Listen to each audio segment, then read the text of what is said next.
राजनीतिक गलियारों में मुलाकातों का दौर शुरू होते ही चर्चाओं का दौर भी शुरू हो जाता है। सचिन पायलट भी लगातार ऐसी ही मुलाकातें कर रहे हैं। पहले राहुल गांधी से की थी और अब हाल ही में उन्होंने सोनिया गांधी से मुलाकात की है, जो अभी सियासी गलियारों में चर्चा का विषय बनी हुई है।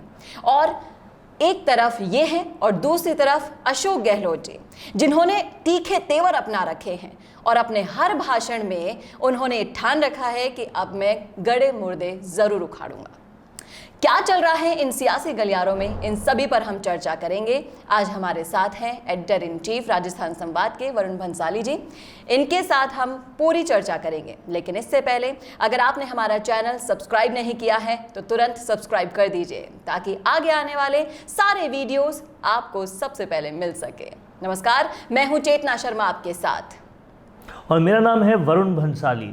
आज जो विषय छिड़ा है वो बेहद ज़रूरी है, क्योंकि जो मुलाकातें हो रही है वो मुलाकातें सियासी गलियारों में सबसे ज़्यादा चर्चा का विषय बनी हुई है। और आज इस वीडियो में हम इसी बात पर विश्लेषण करने की कोशिश करेंगे कि सचिन पायलट की वो मुलाकात जो सोनिया गांधी से हुई थी और गहलोत की वो बात जो उन्होंने सिविल सर्विसेज डे पे की थी, इन दोनों के सियासी मतलब क्या निकलते हैं, सियासी मायने क्या निकलते हैं। सर, आप एक बात बताइए कि सोनिया गांधी जी से इतनी घंटों चर्चा चली सचिन पायलट की, आप किस नज़रिए से देखते हैं इस चर्चा को? देखिए, सबसे पहले तो समझने वाली बात यह है कि अभी तक सचिन पायलट की मुलाकातों का दौर किससे हुआ था। आज दिन तक ये दौर ज़्यादातर प्रियंका गांधी से हुआ था, लेकिन अब सोनिया गांधी से मिलना, और वो भी प्रशांत किशोर के आने से पहले एक लंबी मुलाकात करना, वाकई बहुत अहमियत रखता है। और दूसरी तरफ हम देखें तो लगभग उसी दरमियान, आप टाइमिंग समझिए, क्रोनोलॉजी समझिए, लगभग उसी दरमियान मुख्यमंत्री अशोक गहलोत जो है वो सिविल सर्विसेज डे पे ब्यूरोक्रेट्स को संबोधित करते हुए साफ तौर पे कहते हैं, पुराने वाक़ये याद दिलाते हैं कि मुझे गर्व है मेरे विधायकों पर जो 10 करोड़ रुपए में नहीं बिके। अब समझने वाली बात ये होगी कि वो इंसिडेंट रिपीट करने का मतलब ये है कि फ़ोन टेपिंग कांड भी रिपीट हो रहा है। फ़ोन टेपिंग कांड में किसका नाम सामने आ रहा है ये हमें सबको पता है, और कहीं ना कहीं वापस से लालचिन सचिन पायलट पर लगाने की कोशिश हो रही है। तो एक तरफ जहां पार्टी के सर्वे सर्वा से सचिन पायलट मुलाकात कर रहे हैं और उस मुलाकात के बाद बाहर आकर पार्टी को एकजुट करने और जिताने की बात कर रहे हैं, और यहां तक कह रहे हैं कि हमेशा की परिपाटी अब तोड़ेंगे, भाजपा कांग्रेस की जो परिपाटी है वो तोड़ेंगे, वापस से कांग्रेस को लाएंगे और पूरी तरह से कांग्रेस के समर्थन में, एकजुटता के समर्थन में दिखाई दे रहे हैं। तो वहीं दूसरी तरफ मुख्यमंत्री गहलोत एक तरह से छींटाकशी सचिन पायलट पे करने की कोशिश कर रहे हैं। तो इससे साफ तौर पर यह समझ में आता है कि कहीं ना कहीं जो आलाकमान है कांग्रेस की, वो पायलट के पक्ष में होती दिखाई दे रही है, और उससे कहीं ना कहीं बौखलाहट दूसरी तरफ दूसरे हलकों में झलक रही है। ये पूरी तरह से इस बातचीत में साफ होता नज़र आ रहा है। और अगर आप इसको थोड़ा सा और गहनता से, चिंतन से देखेंगे तो समझ में आएगा कि सचिन पायलट लगातार लोगों के बीच में है, लोगों से दौरे कर रहे हैं, और ये शर्तियाँ आप कांग्रेस के किसी भी लीडर को उठा के देख लीजिए, न सिर्फ राजस्थान बल्कि पूरे भारत के किसी भी और लीडर को उठा के देख लीजिए, किसके दौरे में इतनी भीड़, इतना स्वागत, इतना मोहब्बत, इतना प्यार दिखाई देता है, किसके सोशल मीडिया पर एक पोस्ट डालने पर इतने रीट्वीट्स, इतने फॉलोअर्स, इतने लाइक्स, इतनी भीड़, इतने कमेंट्स देखने को मिलते हैं। तो जाहिर तौर पर ये जो पॉपुलैरिटी है ये छुपाए नहीं छुपती। ये पॉपुलैरिटी जो है आलाकमान को भी दिखती है, आलाकमान के जो सिपह सलाहकार हैं उनको भी दिखती है, हर किसी को नज़र आती है।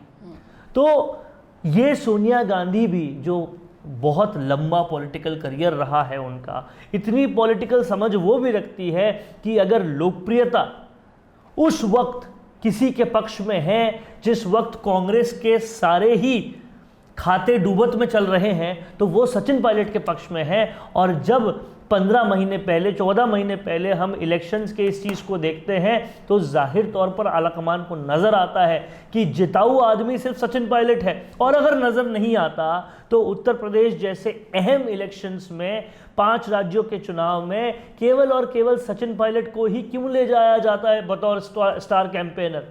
इतने सारे मुख्यमंत्री, इतने सारे नेताओं को क्यों छोड़ दिया जाता है? जी बिल्कुल। ये बात तो समझ में आ रही है ना, आलाकमान को पॉपुलर यही है, लोकप्रिय यही है, लगातार ग्राउंड में जुड़े हुए यही है, लोगों से जुड़े हुए यही है, कार्यकर्ता इन्हीं की बात मान रहे हैं। और 20 सीटों से 100 सीटों तक ले जाने वाला हुनर जो प्रूव कर चुका है, बता चुका है, वो कौन?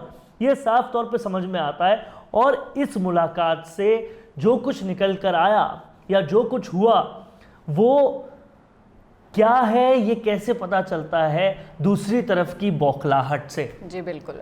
और सियासी गलियारों में ये भी चर्चा है कि अब साल भर का वक्त बचा हुआ है विधानसभा चुनाव में अप्रॉक्स, तो अब आखिरी मौके पर सीएम को बदला जा सकता है, सचिन पायलट को सीएम बनाया जा सकता है। इसके बारे में आपका क्या मानना है? देखिए, सीएम बनाएं या पार्टी चीफ बनाएं या किसी भी तरीके से इज्जत दें, तवज्जो दें, ये बेहद ज़रूरी है। ज़रूरी सिर्फ सचिन पायलट की ईगो को शांत करने के लिए नहीं, या आलाकमान एक्शन ले सकती है या नहीं इसको प्रूव करने के लिए नहीं है।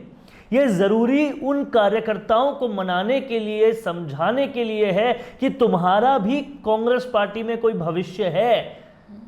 जो आज तक ये सोच के बैठे हैं कि अगर सचिन पायलट का कुछ नहीं हो रहा है इस पार्टी में तो हमारा क्या होगा। और यकीन मानिए, अगर कांग्रेस इस बात को नहीं समझ रही तो उन्हें समझना पड़ेगा कि यही वो कार्यकर्ता हैं जो ग्राउंड पे जाकर वोट मांगेंगे, जो हर घर का दरवाज़ा खटखटाएंगे, हर बुजुर्ग का आशीर्वाद लेंगे, हर टीन एज वाले से या हर मिडिल एज वाले से बात करेंगे, वोट मांगेंगे, हाथ जोड़ेंगे। ये सारा काम ये कार्यकर्ता ही करेंगे। और इन कार्यकर्ताओं को अगर ये मैसेज जा रहा है कि जिस पार्टी में पार्टी को सब कुछ न्योछावर करने वाले सचिन पायलट का कुछ नहीं हो पा रहा, वो हमारा क्या करेगी? उस मैसेज को अगर बदला नहीं गया, उस मैसेज को अगर चेंज नहीं किया गया तो कांग्रेस के लिए बेहद बड़ा खतरा है। जी बिल्कुल। सर, आप इस सवाल का भी जवाब बखूबी दे सकते हैं कि जैसे राहुल गांधी के बिल्कुल क्लोज थे जितिन प्रसाद, आरपीएन और ज्योतिरादित्य सिंधिया, वो सब छोड़कर चले गए, उन्होंने बीजेपी ज्वाइन कर ली। सिर्फ और सिर्फ सचिन पायलट ही यहाँ पर टिके हुए हैं क्योंकि इनका कहीं ना कहीं एक लक्ष्य है कि इन्हें राजस्थान का मुख्यमंत्री बनना है। क्या आप भी इस लाइन से सहमत हैं? देखिए, राजस्थान का मुख्यमंत्री बने या ना बने, लेकिन हमें पायलट की हिस्ट्री समझनी पड़ेगी। पायलट सिर्फ खुद की पीढ़ी से ही नहीं बल्कि अपनी पिता की पीढ़ी से कांग्रेस से आते हैं और वो ये समझते हैं, जानते हैं कि कांग्रेस में आज जो इनकी लोकप्रियता है, दल बदलने के बाद वो लोकप्रियता नहीं रहेगी। वो ये जानते हैं कि कांग्रेस में बतौर कांग्रेस का लॉयल व्यक्ति जिस तरह से उन्हें कार्यकर्ता और जनता देखती है, दल बदलने के बाद वो नहीं होता। आप आज किरोड़ी लाल मीणा की स्थिति देख लीजिए, आप आज और दल बदलू नेताओं की स्थिति देख लीजिए। सचिन पायलट ये जानते हैं कि अभी उनके पास उम्र बाकी है। सचिन पायलट ये जानते हैं कि डेमोक्रेसी में सब कुछ जनता के साथ से होता है। सचिन पायलट ये समझ रहे हैं कि अगर आज नरेंद्र मोदी फर्श से अर्श पर पहुंचे हैं तो उनमें सबसे बड़ी चीज़ उनकी लोकप्रियता ही है। और वो लोकप्रियता आज कहे अनकहे किसी भी तरह के स्वर में ले लो, कांग्रेस में केवल और केवल सचिन पायलट के पास है, न सिर्फ राजस्थान में बल्कि पूरे भारत में। तो ऐसे में लॉजिकली एक पढ़ा लिखा दिमाग, एक वो दिमाग जो राजनीति को समझता है, उस परिवार से आता है जहाँ राजनीति की समझ बहुत हद तक डीपेंड है, वो इस चीज़ को जान रहा है, समझ रहा है कि ऑप्शन ही नहीं है कोई कांग्रेस के पास। अगर उन्हें सत्ता में आना है तो सचिन पायलट को आगे लाना ही होगा, राजस्थान, भारत, हर स्तर पर। अब ये बात कब कांग्रेस समझ पाती है वो उसकी देरी है, और अगर नहीं समझेगी तो और डूबेगी। देर सवेर समझना पड़ेगा, तभी कांग्रेस उठ पाएगी। जी बिल्कुल। आला कमान को सचिन पायलट की जो लोकप्रियता है उसको भुनाने की कोशिश करनी होगी अगर उन्हें आगामी विधानसभा चुनावों में डटकर खड़े रहना है। और हाँ, सचिन पायलट की इस लाइन को साबित करना है कि हम दोबारा आएंगे। कैसा लगा आपको हमारा विश्लेषण? हमें कमेंट करके जरूर बताइएगा अपनी राय कमेंट बॉक्स में। साथ ही ऐसे ही और विश्लेषण देखने के लिए देखना ना भूलें राजस्थान संवाद। नमस्कार। आपकी हंसी से ज्यादा क्या कभी आपको कोई खूबसूरत बना सकता है? लेकिन जब इस हंसी का ख्याल रखने की बात आती है तो हम लापरवाही कर जाते हैं।